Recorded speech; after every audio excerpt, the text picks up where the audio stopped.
જ્યારે પણ તમારે સ્તનનું ચેકઅપ કરવાનું છે તો સૌ પ્રથમ તમારે મોટા અરીસા સામે ઊભા રહેવાનું નહાવાના સમયે અને હાથ ઊંચા કરીને તમારે અરીસામાં જોવાનું છે કે તમારા સ્તનમાં નિપ્પલ અંદર જતું નથી, કોઈ ચામડીનો ભાગ અંદર ખેંચાતો નથી, સ્તનના કોઈ ભાગમાં કોઈ ગાંઠ જેવું વધારે લાગતું નથી, કોઈ ભાગમાં સોજો કે ઉપસેલો લાગતો નથી, એ જોવું મહત્વનું છે.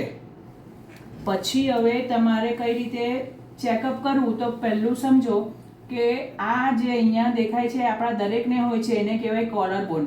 જ્યાં આપણે શર્ટ પહેરીએ તો કોલર આવે છે, તો આ કોલર બોનથી લઈને આ સેન્ટર પકડો તો અહીંયા આખું સેન્ટર અને સ્તનનો જ્યાં નીચે પતી જાય તે સ્તનનો નીચેનો ભાગ.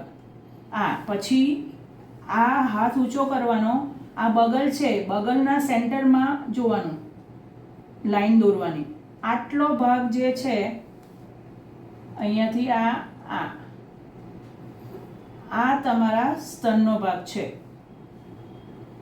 તેવી જ રીતે બીજી તરફ. તો હવે દરેક સ્તન ચેકઅપ કરતી વખતે તમારે આ કોલર બોનથી શરૂઆત કરવાની છે. અને શરૂ કરશો તો ધ્યાન આપજો કે આ જે તમારા આંગળાના ટેરવાથી નથી કરવાનું, પણ આંગળાના આ ભાગથી કરવાનું છે ને દબાણ આપીને કરવાનું છે ને ગોલ ગોલ ફેરવાનું છે આમ, જેથી તમને થોડું પ્રેશર આપવાનું અને ગોળ ગોળ ફેરવવાનું, જેથી તમને નાની ગાંઠ હોય તો પણ ખબર પડે. ક્યારે પણ આમ ચેક કરશો નહીં બ્રેસ્ટને, નહીં તો હંમેશા ગાંઠ લાગશે જ, કારણ કે એમાં જે ટિશ્યુ હોય જે તે તમને ગાંઠ જેવી લાગશે, પણ એ નોર્મલ ટિશ્યુ છે. તો આ આપણે અહીંયાથી શરૂ પહેલાં ઉપરથી નીચે જવાનું. આ હું કરું છું તે જો દબાણ આપીને જોતા જાઓ. જો સૂઈને કરવાનું આ તમારે નીચે આવતા જવાનું, બરાબર? આખું જ ચેક કરતા જવાનું. સેન્ટર સુધી અહીંયા આવવાનું.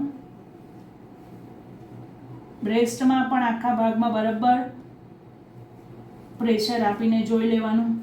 અહીંયા બગલના સેન્ટરના ભાગ સુધી આવવાનું. લાઈનમાં ઉપરથી નીચે આવતા જવાનું, જેથી તમારો કોઈ પણ ભાગ છૂટી ન જાય આવી રીતે, બરાબર?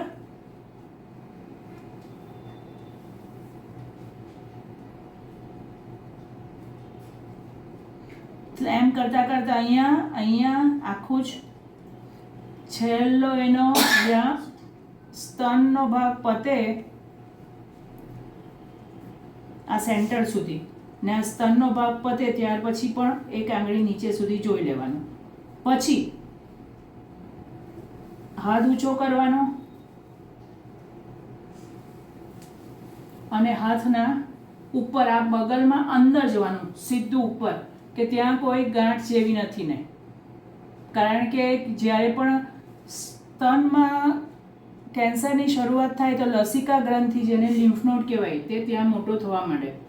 એટલે અંદર જવાનું. પછી બે હાથની વચ્ચે આ આગળનો જે પડદો છે તેને આમ કરીને જોવાનું.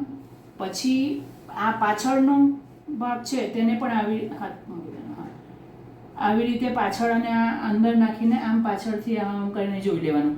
છેલ્લે નિપલને પ્રેસ કરીને જોઈ લેવાનું કે એમાંથી લોહી કે બીજું કંઈ એબનોર્મલ ડિસ્ચાર્જ નથી ને, કંઈ નીકળતું નથી ને. જે અહીંયા ચેકઅપ કર્યું એ જ ત્યાં ચેકઅપ કરવાનું. અહીંયા પણ કોઈક વાર થોડું આ કોલર બોન છે તેની ઉપર પણ જરા તરા જોઈ લેવાનું આપણે ક્યારે પણ. તો આ ભાગ તમારા સ્તનનો છે, આખો સ્તનનું ચેકઅપ થવું જોઈએ દર મહિને બંને સ્તનમાં. અને એક્ઝિલા એટલે કે બગલના ભાગમાં ઉપર, આગળનો અને પાછળના. આ સિસ્ટમેટિક ચેકઅપ છે અને એમાં તમને સિંગદાણા જેટલી નાની ગાંઠ હોય ને તો પણ ખબર પડી જાય. અને એ ખબર પડે તો ચાલો શાંતિથી જશું, શું ઉતાવળ છે એવું નહીં કરવાનું. સમયસર તમારા ડૉક્ટરને મળી લેજો, જાણકાર રહો અને આ માહિતી તમારા સંબંધીઓને પણ આગળ પહોંચાડજો. આભાર.